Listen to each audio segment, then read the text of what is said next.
So you want to work on your own car. Are you sure? Well, if you are, then you definitely have found the right video. What's up, you guys? Welcome back to the channel. Welcome back to another video, and welcome back to Vic Drives. Squirrel!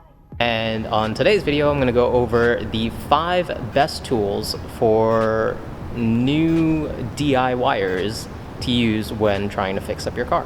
So let's get right into it. So first up on the list, and probably the most important thing you're going to want, is a socket set. Now, this isn't a super expensive option. There are obviously kits that you can get for 20 bucks, 30 bucks. There are also kits that you can get for 200 bucks or 300 bucks. You probably want to kind of evaluate what you're trying to do. Obviously, your first job is not going to be something huge. So I'd suggest picking either 3/8 or 1/2 inch drive sets and kind of see where you go with those. And then obviously, as you start doing more things, you'll need to pick up more sets. So I started out with this Stanley set that I found on Amazon for about 85 bucks. It's 3/8 inch drive, and there's just a variety of options for sockets and wrenches, and you get 2 different ratchets and a couple extensions. It's a pretty solid place to start.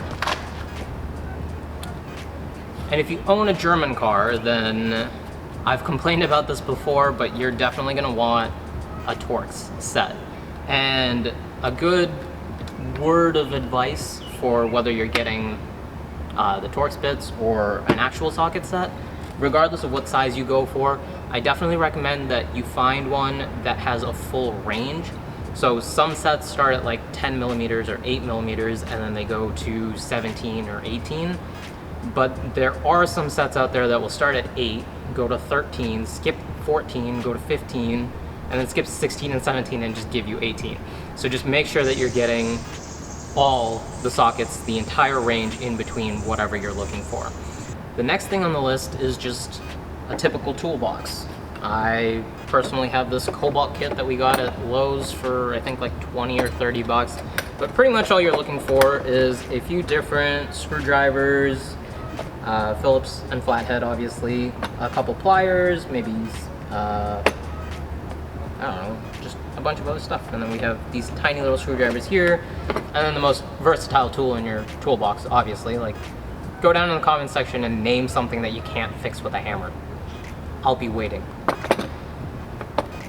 And so, I mean, I shouldn't really have to list this because most people probably already have this, but some toolboxes do come with little bits that could prove useful in different applications depending on what you're doing on your car.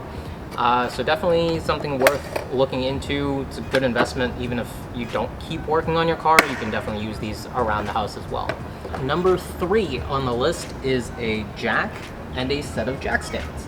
Now, these came in a kit which included these 2, and a creeper. I got all of these for around 100 bucks.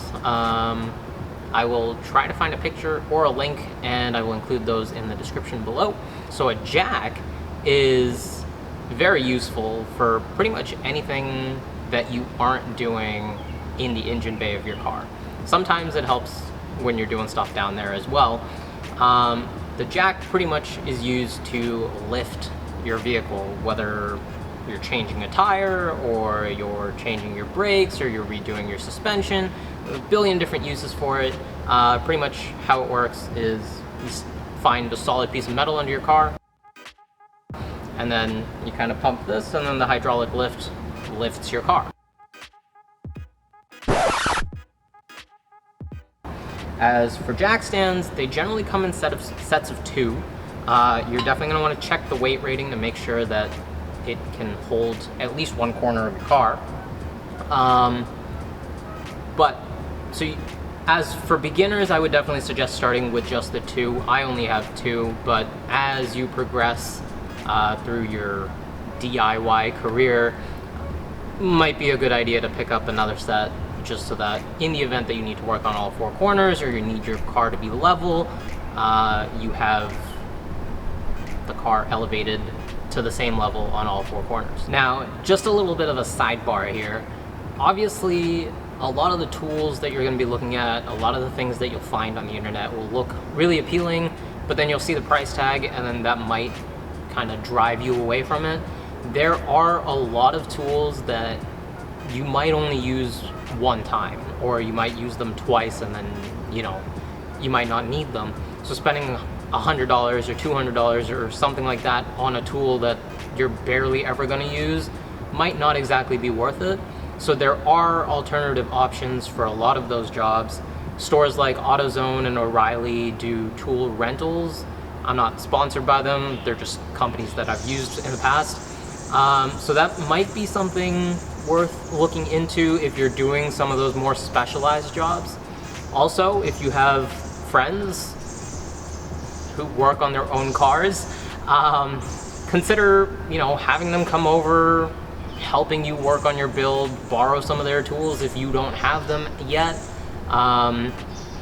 For example, for me, shout out to Zach, Spencer, Trevor, Lucas. You guys kind of came in clutch when I first started working on my cars, just because I didn't have all the tools. I didn't really have the budget for all the tools, and this being a Mercedes, you needed pretty much individual things that would have taken me months or years to acquire, and it probably would have driven me away from working on my own car.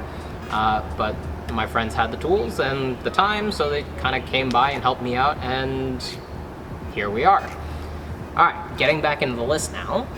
All right, next up on the list, number 4, I believe, is a torque wrench. Now, similar to your socket sets, there's going to be different sizes for your torque wrenches as well. You're gonna have 1/2 inch and 3/8 inch. Now, depending on your car, you might only need one of these. And the reason for that being that torque specs are pretty much everywhere on your car. You have to torque your wheels down, but you also have to torque a bunch of other bolts down throughout your car. So go into your owner's manual or go online and just kind of read through it before you go looking for one, and see what the minimum and the maximum torque specs are. And if you're lucky, then you might only need a 3/8 inch torque wrench. And if you're like me, then you might need both. Now, as far as the makeup of the torque wrenches, there are different options. Probably should have gotten rid of these screws before. So you have digital torque wrenches, which pretty much just have a screen here, and then as you adjust them, the number shows up on here. These are really nice because you can just kind of change the units that you're using. So if you're operating in foot-pounds, then you can change it to foot-pounds. If you're operating in newton-meters, you can change it to newton-meters, inch-pounds, whatever it might be. This is great for that. This actually has a pretty wide range.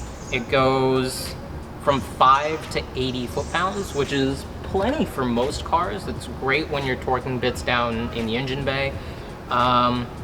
But because I drive a tank, I also needed to get a 1/2 inch manual one to torque down things like my wheels and suspension components. The way that these work is there's a little dial and a bunch of measurements along the bottom, and you loosen this bolt down at the bottom, and then you twist this handle until it gets to the specification that you need, and then it pretty much clicks on, and then when it reaches the spec, you'll hear a click. And that's about it. It's a really important tool, and definitely one that you should have or borrow or something, because you're definitely going to need it. And last but not least, number 5 is going to be a breaker bar. Now, they don't actually look like this. I just bought this, so I haven't even taken the little handle thing off yet. But similar to your torque wrenches and your socket sets, these come in 3/8 and 1/2 inch drives as well. So based on your application, pick what you need. Obviously, the 1/2 inch ones are a little bit more heavy duty for every situation, but the 3/8 inch ones have their own benefits as well. And now a breaker bar pretty much is just useful to remove any stubborn bolts, or sometimes when if you take your car to the mechanic and they use air tools, they don't really torque things down to spec, they go past them. So when you're trying to get, like, to take things off, it's super hard. So having a breaker bar, honestly, they come in different lengths, but 25 inches, 36 inches, whatever it might be. This is a really good tool to take off those stubborn bolts so that the next time you put them on, you can torque them down properly with the torque wrench you just bought. All right, and that's it for the list. Hopefully this video is not too long and you guys were actually able to watch it all the way through. So after you buy these tools, the next step is to pretty much just start working on your car. And I might put a few videos out about the best jobs for beginners to start trying to make sure that they know what they're doing when they're working on their own cars. So stay tuned for those. And that's pretty much the list. So if you haven't started working on your own car, or you're planning to start working on your own car, hopefully this list helped you. If you have anything that you want to add to the list, or you're someone that's been working on your car for a while and you think I missed something, then definitely let people know down in the comments section to help them out. And aside from that, just make sure you're having fun if you're working on your own car. Grab some friends, have them come over and just chill in the garage as you wrench on your cars. But that's all I have for now. As always, it's been a pleasure, and hopefully you guys enjoyed the video. If you did, be sure to hit that like button, subscribe to the channel, hit that notification bell, share this video with your friends, and I will catch you guys in the next one.